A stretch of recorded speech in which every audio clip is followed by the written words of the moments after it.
그래서 이 성폭행 사건을 보도할 때 이름을 붙이는 그 프레임 자체도 가해자로 하는 것이 차라리 낫고, 특히 여중생 집단 성폭행, 섬마을 여교사 성폭행 이런 식으로 굉장히 뭔가 그 성을 이렇게 대상화하거나 야한 느낌이 드는 이런 식의 이름을 붙이는 것이 매우 부적절하다는 것이고요. 예, 예. 가해자가 아닌 피해 생존인의 이름이나 정보를 가지고는 이름 짓지 않았으면 좋겠다라는 것입니다. 어서 오세요. 안녕하세요. 오늘 어떤 주제 살펴볼까요? 예, 오늘은 그 서지영 검사의 성추행 경험 폭로, 예.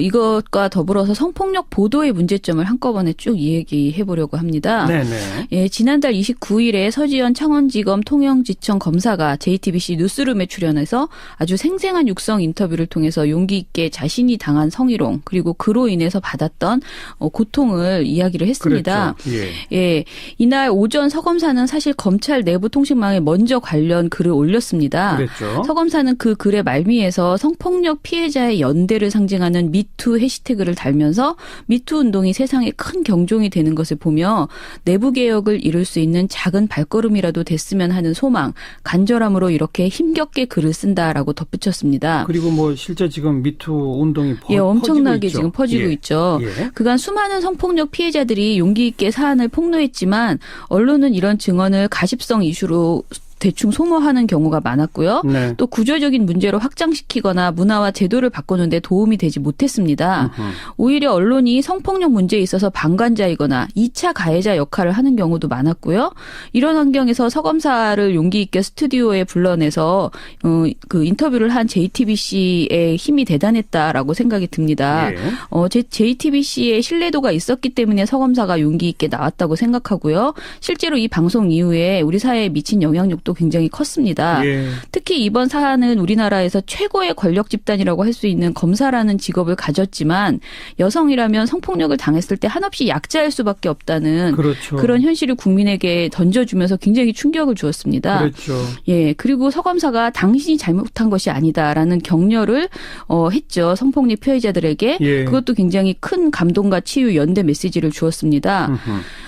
JTBC 뉴스룸은 사실 그동안 우리 사회에서 아젠다 키핑을 해내는 뉴스로 아주 좋게 평가를 받고 있었어요. 아젠다를 세팅하는 수준이 아니고 정말 우리 사회에 필요한 의제라고 생각하면 그 의제를 지켜나가려고 계속 집중했다라는 의미인데요. 예. 그 때문에 이번 보도로 JTBC가 성폭력에는 더 이상 성역이 없다는 아젠다를 설정하고 이 아젠다 키핑을 해낼 것이라는 기대감을 갖지 않을 수 없었습니다. 네. 또 다른 언론들도 앞으로 지금까지보다는 좀 더 성폭력 문제를 집중해서 조명하리라는 기대감을 갖게 됩니다. 지금 뭐 일종의 사회적 운동으로 퍼지고 있으니까. 그렇죠. 예. 그런데 이렇게 굉장히 상징적인 역사적인 보도라고 할 수 있는 JTBC의 서검사 인터뷰가 네. 아쉬운 점이 있었습니다. 어떤 아쉬운 점이? 예, 일단은 몇 가지 멘트가 있었는데 저는 오늘 한 가지만 말씀드리려고 합니다. 예. 서검사가 그 성추행 피해 상황을 설명한 다음에요. 추가 정황을 묻는 과정에서 손 앵커가 이렇게 묻습니다. 그래서 그 자리에서 물론 이건 잘못된 것이다라고 말씀을 하셨겠죠?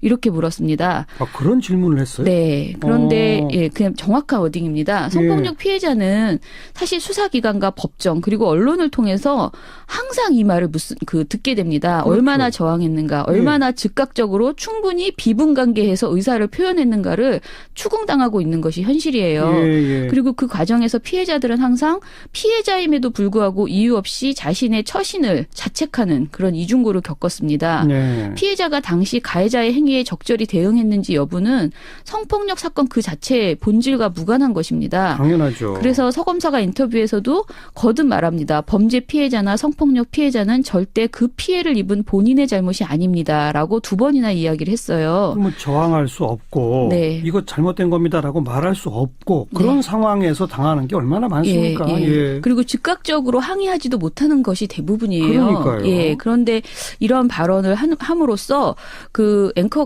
굉장히 그 시종일관 조심스러운 태도를 취했음에도 불구하고 저는 부주의한 질문을 했다. 부주의한 표현이었다. 이렇게 네. 생각이 들었습니다. 네. 게다가 이제 손 앵커가 굉장히 우리나라 정말 최고의 앵커시잖아요. 그러다 보니까 이게 원래 당연히 물론이라는 말이 들어갔잖아요. 그러니까 원래 당연히 성폭력 피해자는 피해를 입은 순간에 가해자에게 당연히 분명히 의사 표현을 해야 하는 것이다라고 손 앵커는 생각하고 있는 것 아닌가? 예. 라는 그런 메시지를 줄 수가 있는 그런 그렇죠. 걱정되는 멘트였습니다. 예, 그래서 예. JTBC와 손석희 앵커의 사회적 영향력과 신뢰도를 감안하면 매우 아쉬운 그런 부분이었습니다. 꼭 지적될 문제네요. 네. 또 아쉬운 보도가 있나요?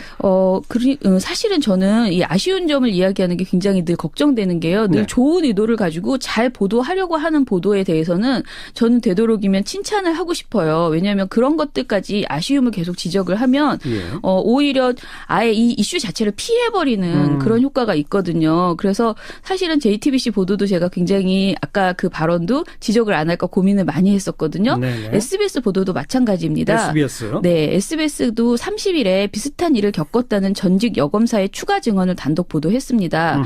그런데 이 보도에서 앵커가 그 마지막 멘트로 뭐라고 하냐면요. 아무래도 검찰 내부의 문제를 밝히기 위해서는 용기 있는 제보가 더 있었으면 좋겠네요. 이렇게 말을 합니다. 어허. 그런데 사실은 이 말은 너무 언론으로서 저는 무례하다라는 느낌이 들었던 거예요.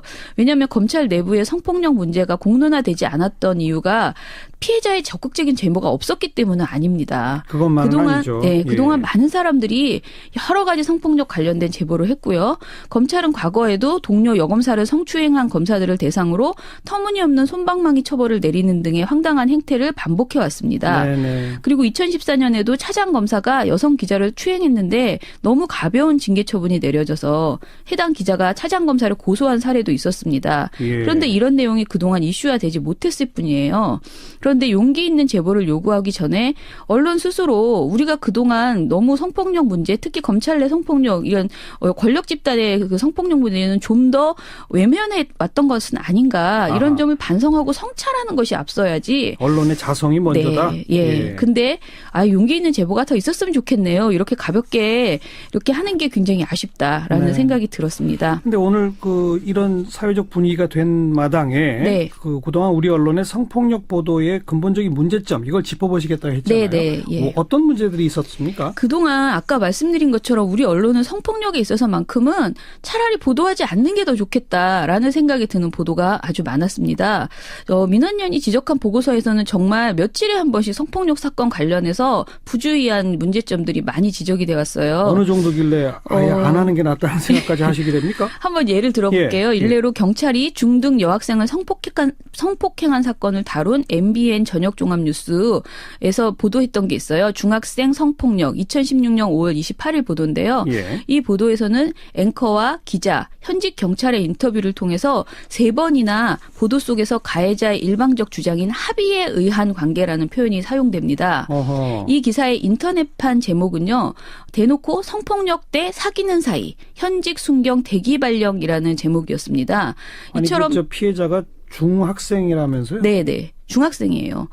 근데 합의에 의한 네. 사귀는 사이 이런 주장을 했다. 예. 경찰은. 그러니까 1분 25초짜리 짧은 보도에서 피의자의 일방적인 주장인 합의에 의한 만남이다. 사귀는 사이였다라는 말이 거의 5번이나 계속 반복돼서 전해진 그래요? 거예요. 보도 영상은 더 황당했는데요. 가해자와 피해자가 데이트하듯이 모텔로 들어가는 재현을 그 한 사파를 그렸고요. 사파로. 네. 그리고 모텔이라는 글자가 선명한 베개를 보여주고 그다음에 경찰복을 입은 남성이 침대에 누운 여성을 덮치려는 사파를 그렸는데 아이고. 특히 이 사파는 경찰의 손이 여성의 그 치마 속으로 들어가 있는 그런 사파였습니다. 아이고, 예. 그리고 또 두 남녀가 다정하게 허리를 껴안고 유흥가를 걷는 사파를 보여줍니다.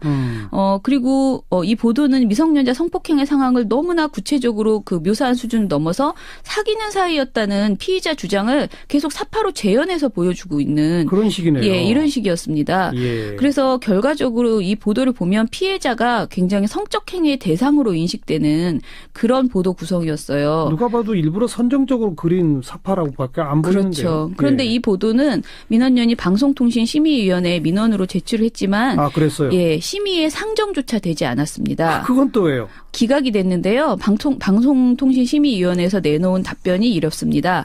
범죄 장면에 대한 구체적 묘사가 없었던 점, 해당 사파 및 자료 화면의 내용이 사회 통념상 문제가 될 정도로 자극적이거나 선정적이라고 보기는 어려움.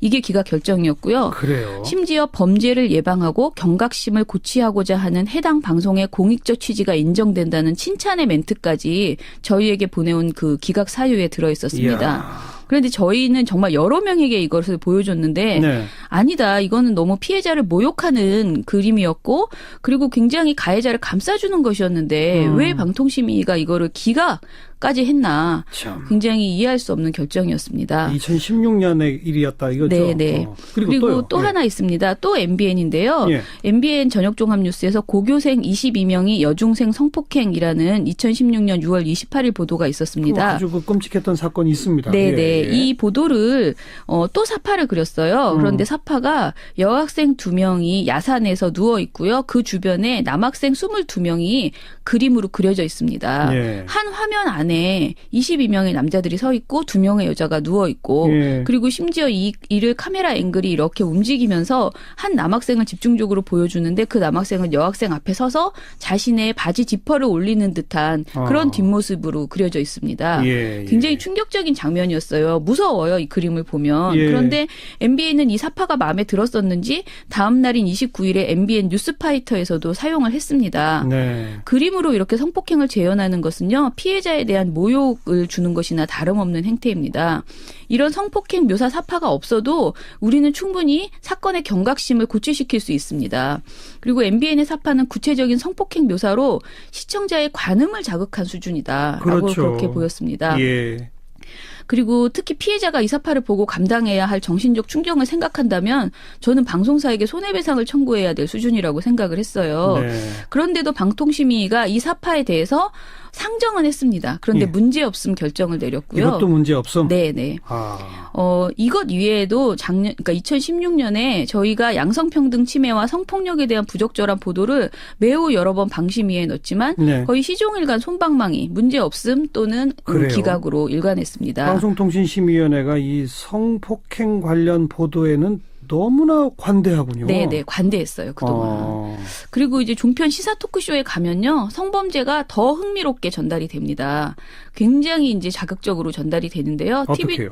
TV조선 신통방통이라는 2017년 6월 23일 보도를 보면 예. 이런 말을 합니다. 이제 가해자 입장에서 어려서 잘 모르고 있다고 주장할 수 있을지 모르지만 더 어린 피해자는 저 치욕감을 평생 안고 살아야 되거든요. 라고 말하는데요. 이거는 그러니까 그 성폭행 피해자의 입장을 이제 두둔한다고 하는 말입니다. 예. 그런데 사실 이런 발언은 성폭력이 얼마나 큰 잘못인지를 강조하는 과정에서 나온 것이지만 그것이 좋지 않은 태도라는 그런 지적을 많이 하고 있습니다. 그러니까 성폭력 피해 생존자가 입은 상처는 회복이 되기까지 오랜 시간이 걸리고 고통스럽기는 하지만 네. 이를 평생 안고 살아야 할 치욕감 이런 말로 표현하는 것은 적절한 태도가 아니라는 거예요. 그렇게 딱 규정을 해버리는 것. 네네. 네. 2014년에 여성가족부와 한국기자협회 그리고 한국여성인권진흥원 등이 이제 공동 발간한 성폭력 사건 보도수첩이라는 게 있습니다. 그런 게 있어요. 제일 좋은 내용이에요, 이게. 예. 그런데 여기 발간사에 당시 여성부 장관이 이렇게 썼습니다.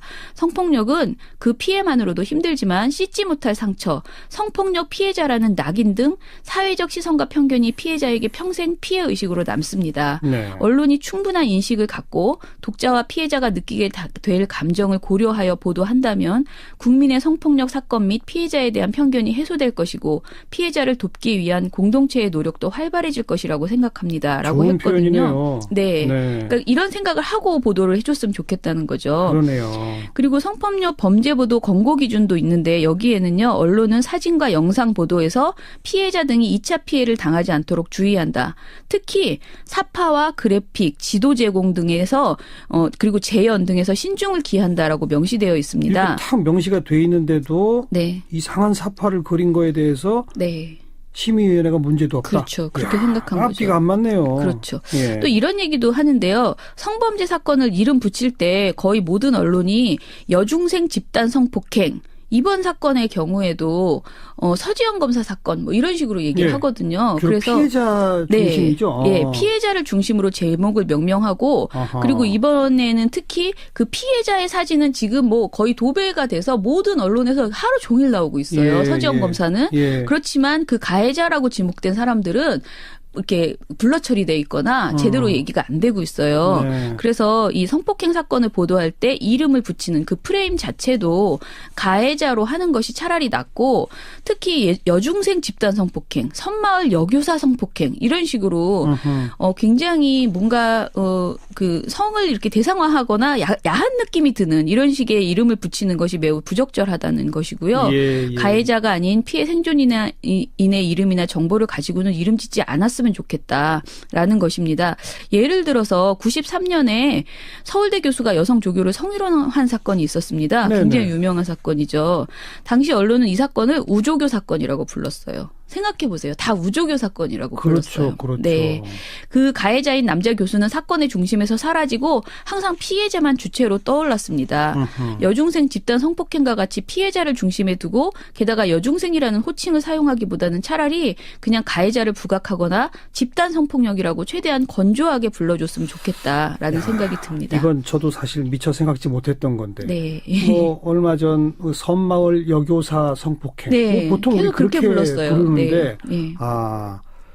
이름 붙이는 것부터 더 주의해야 되겠다. 네, 그랬으면 이런 말씀. 좋겠습니다. 네. 그리고 그동안 성폭력에 있어서 기계적 균형을 지키겠다면서 항상 가해자 발언 중심으로 보도해왔던 뉴스들이 많았고요.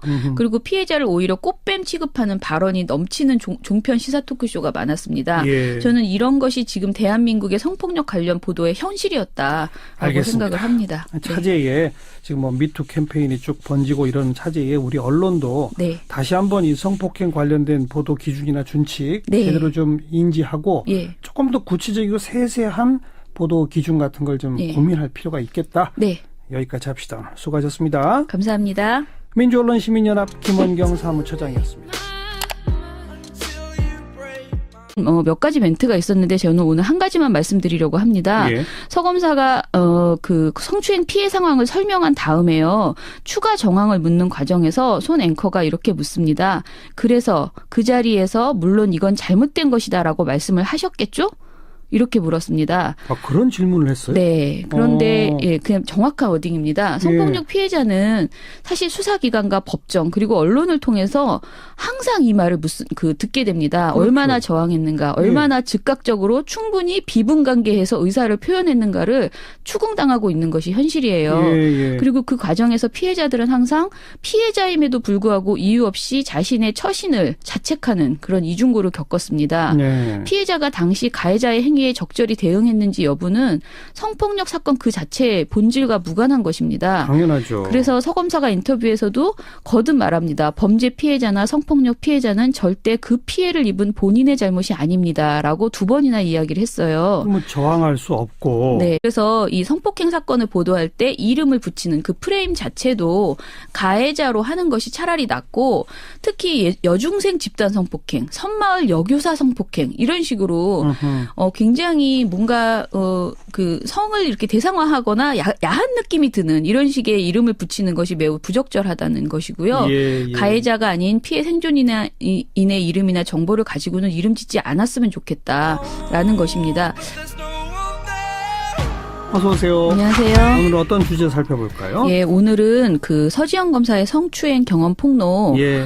이것과 더불어서 성폭력 보도의 문제점을 한꺼번에 쭉 이야기해 보려고 합니다. 네네. 예, 지난달 29일에 서지현 창원지검 통영지청 검사가 JTBC 뉴스룸에 출연해서 아주 생생한 육성 인터뷰를 통해서 용기 있게 자신이 당한 성희롱 그리고 그로 인해서 받았던 고통을 이야기를 했습니다. 그랬죠. 예. 예, 이날 오전 서 검사는 사실 검찰 내부 통신망에 먼저 관련 글을 올렸습니다. 그랬죠. 서 검사는 그 글의 말미에서 성폭력 피해자의 연대를 상징하는 미투 해시태그를 달면서 미투 운동이 세상에 큰 경종이 되는 것을 보며 내부 개혁을 이룰 수 있는 작은 발걸음이라도 됐으면 하는 소망, 간절함으로 이렇게 힘겹게 글을 쓴다라고 덧붙였습니다. 그리고 뭐 실제 지금 미투 운동이 엄청나게 퍼지고 있죠. 지금 퍼지고 있죠. 예. 그간 수많은 성폭력 피해자들이 용기 있게 사안을 폭로했지만 언론은 이런 증언을 가십성 이슈로 대충 소모하는 경우가 많았고요. 네. 또 구조적인 문제로 확장시키거나 문화와 제도를 바꾸는데 도움이 되지 못했습니다.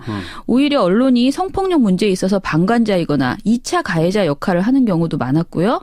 이런 환경에서 서 검사를 용기 있게 스튜디오에 불러내서 그 인터뷰를 한 JTBC의 힘이 대단했다라고 생각이 듭니다. 예. JTBC의 신뢰도가 있었기 때문에 서 검사가 용기 있게 나왔다고 생각하고요. 실제로 이 방송 이후에 우리 사회에 미친 영향력도 굉장히 컸습니다. 예. 특히 이번 사안은 우리나라에서 최고의 권력 집단이라고 할 수 있는 검사라는 직업을 가졌지만 여성이라면 성폭력을 당했을 때 한없이 약자일 수밖에 없다는 그렇죠. 그런 현실을 국민에게 던져주면서 굉장히 충격을 주었습니다. 그렇죠.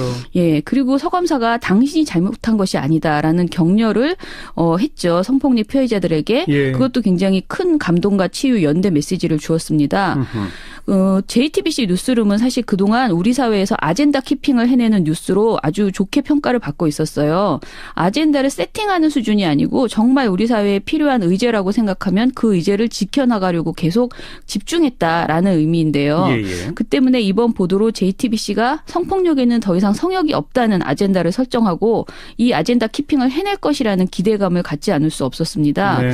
또 다른 언론들도 앞으로 지금까지보다는 좀 더 성폭력 문제를 집중해서 조명하리라는 기대감을 갖게 됩니다. 지금 뭐 일종의 사회적 운동으로 퍼지고 있으니까. 그렇죠. 예. 그런데 이렇게 굉장히 상징적인 역사적인 보도라고 할 수 있는 JTBC의 서검사 인터뷰가 네. 아쉬운 점이 있었습니다. 어떤 아쉬운 점이?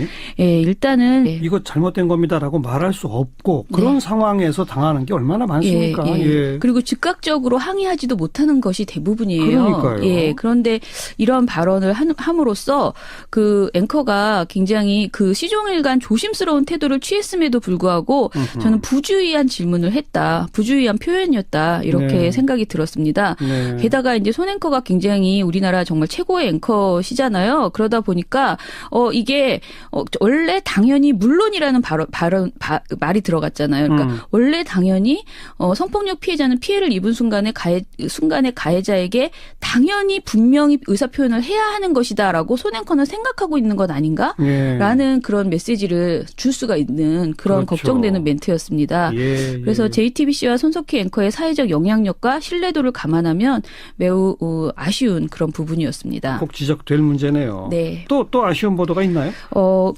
사실은 저는 이 아쉬운 점을 이야기하는 게 굉장히 늘